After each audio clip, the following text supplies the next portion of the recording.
සම්බුදු සසුනේ සිසිල් දියදහර සියලු දුක් දුම්නස් මදකට අමතක කරලා අපි යහමු ඒ මහා පුණ්‍යවන්ත සාරිපුත්‍රයන් වහන්සේ ගැන. අසංඛ්‍ය කල්පලක්ෂයකට පෙර අනුමදස්සි බුදු පියාණන් වහන්සේ මේ ලෝකෙට පහළ වුණා. මේ කාලයේ සාරද කියන යෝන් තරුණයෙක් ජීවිතයේ නිසරුභාවය ගැන කලකිරී ගිහිගේ හැර හිමාල වනයේට ගිහිල්ලා පැවිදි වෙස් ගත්තා. එදා ඉක්මනින් අට සමාපatti උපදවාගත් මේ යෝන් තාපසතුමාට තවත් යහළුවෝ 74000ක් එකතු වුණා. දවසක් බුදු පියාණන් වහන්සේ ලෝව බලා වදාරන වෙලාවෙ දැක්ක මේ පුණ්‍යවන්ත පිරිස මේ මහා වනය තුල බවුන් වඩනවා. උන්වහන්සේ කල්පනා කළා ඒ අතරට වඩින්න ඕනි කියලා. සාරද තාපසය හැර අනෙක් හැම දෙනාම පළවැළන ලන්න වනයේට ගිහිල්ලා හිටපු මේ වෙලාවේ දෙතිස් මහා පුරුෂ ලක්ෂණයෙන් හෙබි අතිශය සෝභමාන මුනිවරයෙක් Tamanගේ ඉදිරිපිටට වඩිනවා සාරද තවුසානන් දුටුවා.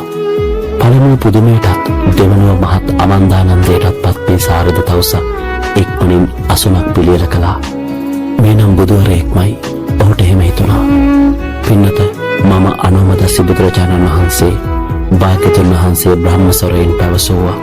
සාරද තවුසානන්ගේ සියලඟ හිරි වැටී ගියා. කඳුළු සලමින් සතුටින් නමස්කාර කළා.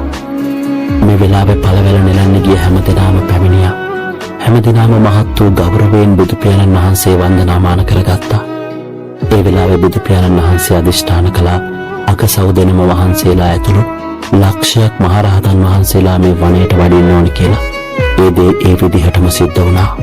මේ වෙලාවේ තපස්වරුන් ඒ අයගේ පුණ්‍ය ඉර්ධි බලයෙන් මුළු වනයේම තියෙන මල් එකතු කරලා ඉතා අලංකාර මල් ආසන සකස් කළා. දැන් මේ මල් ආසන මත බුදු පියාණන් වහන්සේ අග්‍ර මහා සංඝරුවන ලක්ෂයක් වැඩ හිටිනවා. මේ අසිරිමත් දසුන මොන විදිහට තියෙන්නේ නැද්ද කියලා මුළු වනයේම ඒකාලෝක වෙලා ඒ මහා ගුණ සුවඳට මල් සුවඳ එකතු වෙලා මුළු වනයේම සිසිලසින් පිරෙලා මේ විශ්ව ධාතුවේ ඉන්න ශ්‍රේෂ්ඨතම මුනිවරු එකම වනයේක මල් ආසන මත හරියට සිසිල් දිය ධාරාවක් ඇදහිලිලා වගේ භාග්‍යතුන් වහන්සේ මේ පින්බර මොහොත තවත් උත්තරීතර කළා. හැමදෙනාම නිරෝධ සමාපත්තියට සමවැදුණා. ඒ මල් ආසන මතම සාරද තවුස මල් වලින් කෝඩයක් සාදා ඒ කෝඩේ භාග්‍යතුන් වහන්සේගේ සිරස මස්තකයට ඉහළින් ඔසවා ගත්තා. සුදු නෙළුමක් වගේ බැබලෙන මුව කමල වෙතින් බෑස් ඉවතට ගන්න බැරි තරමටම කඳුළු කම්බුල් දෙකේ රෝරා වැටුණා.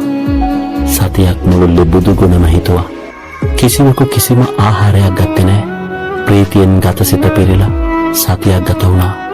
මොනතරම් පුණ්‍යවන්ත කාල පරිච්ඡේදයක් වන්නට ඇද්ද? සද්දින අවසානයේ භාග්‍යතුන් වහන්සේගේ දකුණත් සව්වන් වන නිසඹ මහරහතන් වහන්සේ සද්ධර්මයේ දේශනා කළා.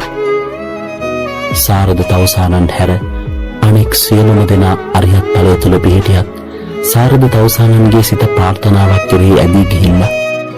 මොකද භාග්‍යතුන් වහන්සේගේ නිසඹ අගසව්වන් නිසා පැතුම ඉටවන බවට නියත විවරණ ලැබුණා. සුවදායි සසර චාරිකාවකින් පසුව අප සම්බුදු සසුනේ බුදු කෙනෙකුට පමණක් දෙවනි වන දකුණත් සව්වන් වන්නට දරාගත් අප්‍රමාණ වාසනා ගුණයෙන් සාරද තවුසා උපතිස්ස නම් බමුණුගම පුණ්‍යවන්ත සාරි නම් බැමිණියගේ කුස තුල පිළිසිඳ ගත්තා. තරුණ වයසේ එළඹී උත්තරීතර ප්‍රාර්ථනාව අනුව සම්බුද්ධ ශාසනයේ ඒ මහා මිනිපහන ප්‍රඥාවේ ආලෝකය ඒ සිසිල් දියදහර භාග්‍යතුන් වහන්සේගේ දකුණත් සව්වන් වුණා. අති පුණ්‍යවන්ත බුදු කෙනෙකුට පමණක් ලැබෙන වූ මහා ප්‍රඥාවන්තයාණනි, නමස්කාර කරමි හද පිරිපැති සිතින්. සාදු සාදු සාදු.